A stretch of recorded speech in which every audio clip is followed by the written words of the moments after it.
Dalam kehidupan kita sebagai orang tua, banyak tantangan yang kita hadapi. Tetapi bagaimana cara kita memilih sebuah solusi bijak yang tidak hanya memihak pada satu orang saja. Pada kesempatan kali ini, kita akan membahas tentang habit keempat, think win-win. Sebuah peralihan batin yang besar dari saya ke kita. Solusi yang mengedepankan kepentingan bersama, baik untuk semua pihak, dan menjadi awal kemenangan bersama sebagai satu keluarga.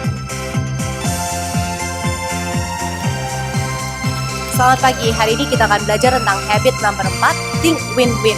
Dan untuk proses pembelajaran habit ini telah hadir dua orang ibu yang akan membagi kisahnya dengan kita. Bu, selamat pagi.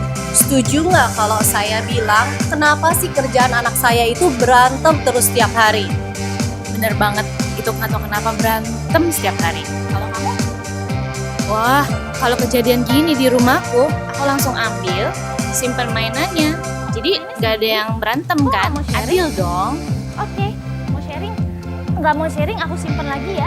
Semuanya aku simpen aja ya. Ya kadang begitu juga sih, tapi pas kemarin aku suruh adiknya mengalah. Aku pikir kan nanti setelah jadi mereka bisa bermain bareng. Jadi kalau sebetulnya solusi yang tadi itu kan pasti ada satu pihak yang kalah ya, entah itu anaknya atau ibunya.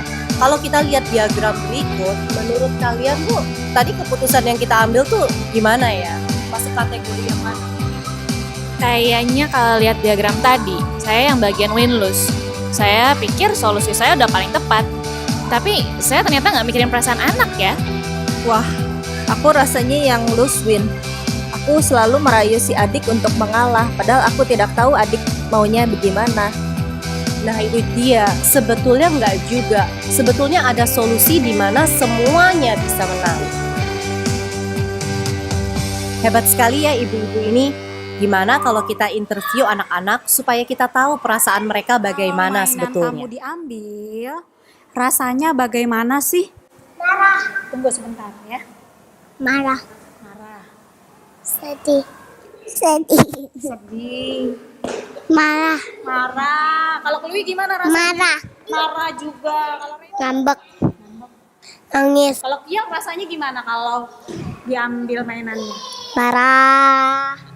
Ternyata abis lihat video tadi, jujur saya nggak nyangka loh. Ternyata kita nggak pernah dengerin pemikiran anak-anak ya. Ternyata mereka bisa ya diajak kerjasama untuk mencari solusi. Nah ini adalah proses awal think win-win habit number 4, di mana semua orang bisa merasakan rasa senang karena mereka menang dan didengarkan opininya.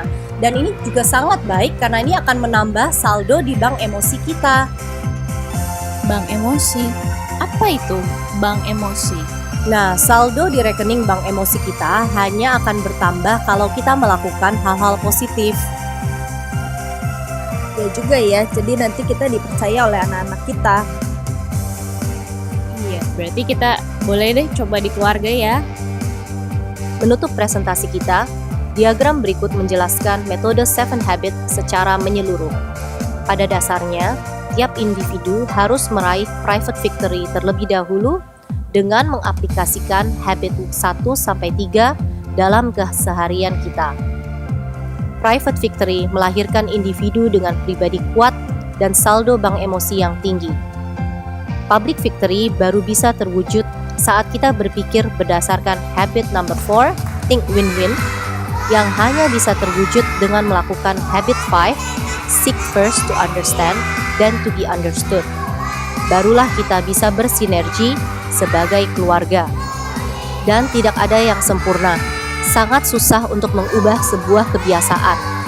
Maka, secara terus-menerus kita harus melakukan habit number 7, sharpen the saw, menyempurnakan langkah 7 habit kita sehingga menjadi kebiasaan yang mendarah daging. Jadi, mari kita bersama-sama think win-win.